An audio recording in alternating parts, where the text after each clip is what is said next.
सभी को नमस्कार। आज का हमारा लेक्चर सेंटर ऑफ मास और इसके अंदर हम काफ़ी प्रॉब्लम सॉल्व करेंगे। किसी सिस्टम के कारण सेंटर ऑफ मास कैसे फाइंड आउट किया जाता है या किसी सिस्टम का सेंटर ऑफ मास कैसे हम सॉल्व करते हैं, उससे रिलेटेड आज का हमारा लेक्चर होगा। तो सबसे पहले मैं फॉर्मूला लिख देता हूँ सेंटर ऑफ मास कैसे निकाला जाता है, फिर उसी का हम यूज यहाँ पर करेंगे। तो स्टार्ट करते हैं आज का लेक्चर। तो देखिए, हमने लास्ट लेक्चर में भी किया था RCM। हमने लिखा था R1 plus M2 R2 plus M3 R3 plus and so on upon में M1 plus M2 plus M3 plus and so on. यानी कि इस फॉर्मूले का हमें यूज करना है सेंटर ऑफ मास निकालने के लिए। ठीक है बच्चों, तो देखिए पहला क्वेश्चन क्या है, ये हमने लास्ट वीडियो में पढ़ लिया था। इधर जो फॉर्मूला लिखा हुआ है इसलिए इसको दोबारा रिपीट नहीं कर रहे, आप चेक कर सकते हैं, सर्च कर सकते हैं फिजिक्स वंडरलैंड चैनल के नाम से और उसमें आपको मिल जाएगा सेंटर ऑफ मास इंट्रोडक्शन। तो देखिए, मान लो हमें ये सिस्टम दिया हुआ है, इसका मास m है और इसका मास 3m है और इन दोनों के बीच की जो डिस्टेंस है वो r है, वो हमें गिवन है कितनी, स्मॉल r। अब हमसे पूछा गया है कि इस सिस्टम का सेंटर ऑफ मास कहाँ है। अब यहाँ से पूछ सकता है इस मास से कहाँ है, या इससे भी हमसे पूछा जा सकता है। अब देखो, इसमें क्या हमें कोई कोऑर्डिनेट गिवन नहीं है, तो सबसे पहले तो हम क्या करेंगे, कोऑर्डिनेट फाइंड आउट करेंगे। अब बच्चों देखो, कोऑर्डिनेट फाइंड आउट करने के लिए एक बात ध्यान रखना कि ओरिजिन हम कहीं पर भी मान सकते हैं। यदि दिया हुआ है तो भी मान सकते हैं, नहीं दिया हुआ तब भी हम मान सकते हैं। ओरिजिन कहीं पर भी हमारी इच्छा के अनुसार हम मान सकते हैं। यदि दिया हुआ है तब तो हमें कोई दिक्कत नहीं है, लेकिन यदि गिवन नहीं हो ओरिजिन तो हम किसी एक पार्टिकल को, किसी एक ऑब्जेक्ट को ओरिजिन पे मान लेंगे। जैसे मान लो इसको मैंने ओरिजिन मान लिया, ये 0 0 हो गया, तो इसकी डिस्टेंस कितनी हो गई, इसका कोऑर्डिनेट कितना हो गया, इसका हो गया यहाँ पर कितना हो जाएगा R0, क्योंकि ये तो ओरिजिन पे है। ये तो हमने कहाँ मान लिया, ओरिजिन पे मान लिया। इसके कोऑर्डिनेट 0 0 हो गए और इससे कितनी डिस्टेंस पे है, R डिस्टेंस पे है, तो इसके कोऑर्डिनेट क्या हो गए, R0, यानी कि हमें कोऑर्डिनेट मिल चुके हैं। ऐसे में इसको भी 0 0 मान सकता था, तो ये कोऑर्डिनेट इसका निकाल लेते उसके रेस्पेक्ट में। तो किसी को भी हम, जो कहने का मतलब ये है कि जो ओरिजिन है वो हम कहीं पर भी मान सकते हैं, इसको मान सकते हैं या इसको भी हम मान सकते हैं। अब मान लो इससे हमसे पूछा गया सेंटर ऑफ मास कहाँ है, तो यहाँ पर देखो वाई एक्सिस में तो कोई कोऑर्डिनेट है नहीं।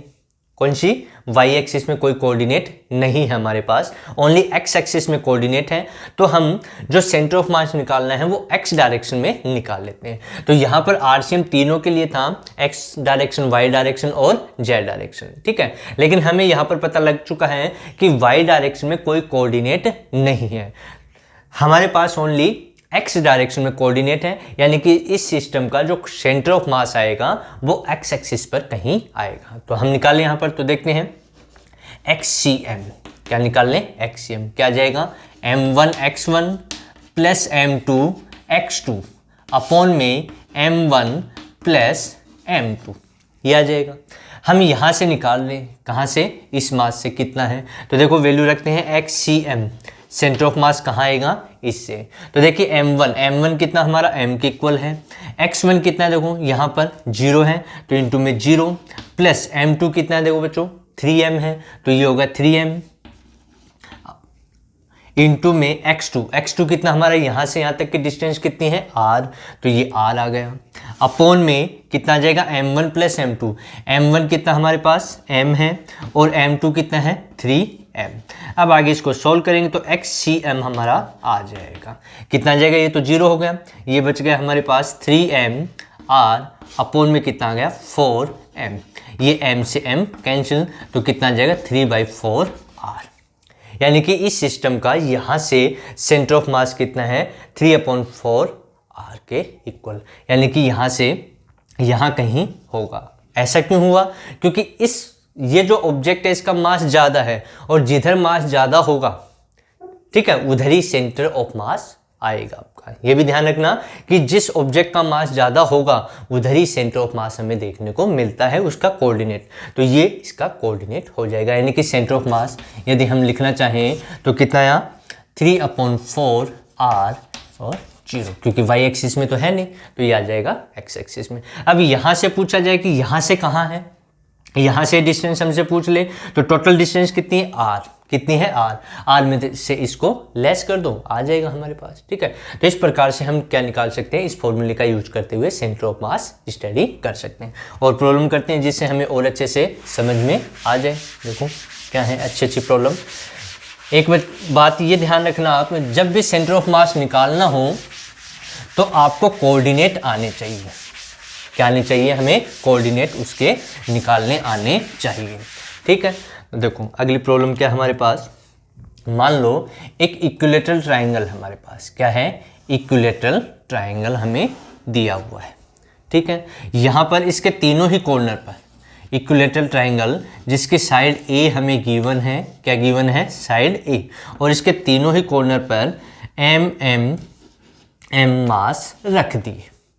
क्या रख दिए, यहाँ m और यहाँ m मास, इस प्रकार से यहाँ पर कॉर्नर पे रख दिए, तीनों ही कॉर्नर पे ट्रायंगल के, इक्विलैटरल ट्रायंगल के, और इक्विलैटरल ट्रायंगल की साइड कितनी है, a है। तो हमसे पूछा गया कि इस सिस्टम का सेंटर ऑफ मास कहाँ होगा। तो हमें सबसे पहले क्या करना है, ओरिजिन लेना पड़ेगा। क्या लेना पड़ेगा, ओरिजिन। तो इसके लिए हम ऐसा भी बना सकते हैं कि ये हमारा y एक्सिस हो गया, इधर ऐसे भी बना सकते हैं, ये y एक्सिस हो गया और ये x एक्सिस।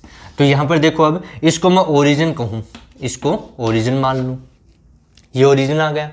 तो यहाँ से इसकी जो कोऑर्डिनेट आएगा इसका, तो इसका y एक्सिस में तो है नहीं, तो इसको क्या लिखा जाएगा, a0, ये आ गया। यानी कि इस ऑब्जेक्ट का कोऑर्डिनेट ये आ गया, इसका 0 0 है। ठीक है, क्योंकि इसको हमने क्या मान लिया, ओरिजिन पे मान लिया।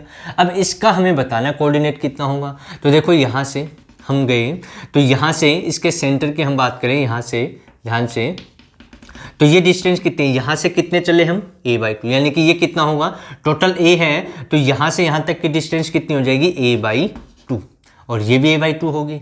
दूसरा, ये इधर से हम जाएं यहाँ पर, तो ये कितनी होगी, यहाँ से यहाँ तक की, हमें ये तो मिल गया। x एक्सिस में तो कितना चले हम, a/2, यानी कि हमें कहने का मतलब ये है कि इस ओरिजिन से हमें इसकी कोऑर्डिनेट पोजीशन बतानी है, ओरिजिन से। तो क्या करें, x में कितना चले हम, x में a/2 चलेंगे, और y में कितना चले, x में a/2 चले और y में कितना चले, ये डिस्टेंस जो है वो हमें फाइंड आउट करनी है। तो वो फाइंड आउट कैसे करते हैं, ठीक है, या तो इसको ट्राइंगल ले लो, ये वाला ट्राइंगल लेकर के इसको सोल्व कर सकते हैं हम ऐसे। ठीक है, तो इससे ये आ जाएगा, ये बेस हो जाएगा परपेंडिकुलर, ये हाइपोटेनियस, तो फॉर्मूला अप्लाई कर दो, सोल्व कर लो।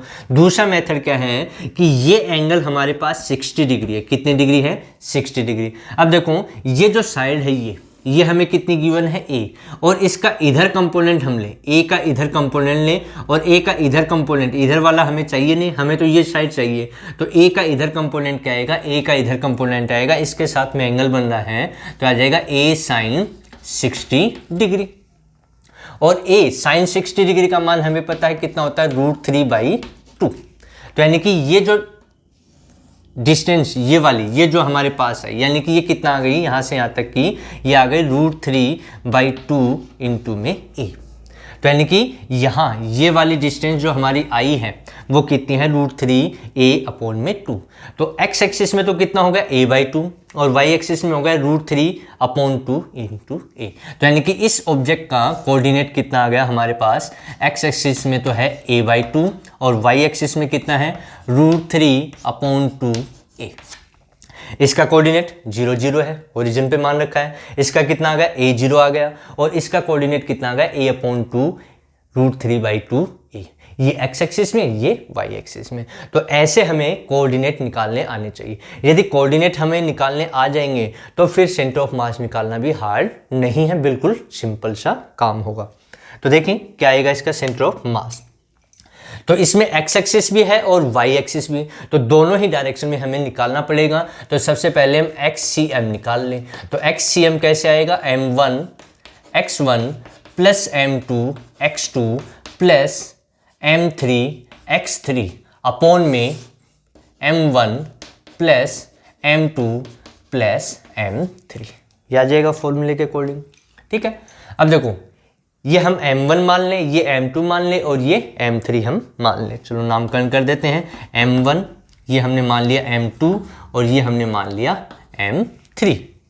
ठीक है, अब वैल्यू हमें यूज करनी है, तो XCM कितना आएगा देखो, XCM m1 कितना माना हमने m, ये आ गया, ये m1 माना था, इसका कोऑर्डिनेट कितना है 0, तो इंटू में 0 प्लस m2 क्या लिया हमने, ये वाला लिया, तो कितना आ जाएगा m इंटू में a, क्योंकि इसका कोऑर्डिनेट ये है, प्लस m3 भी m है, और x3 यानी कि इसका x कंपोनेंट क्या होगा, सॉरी x कोऑर्डिनेट क्या होगा a/2, ये आ गया, अपॉन में m1 plus m2 plus m3, ये हमारे पास m प्लस m, तो देखो ये तो हो गया 0 हमारे पास, तो ये कितना बच गया m into A plus M A upon में 2 अपॉन में कितना हो गया 3m, ये आ जाएगा।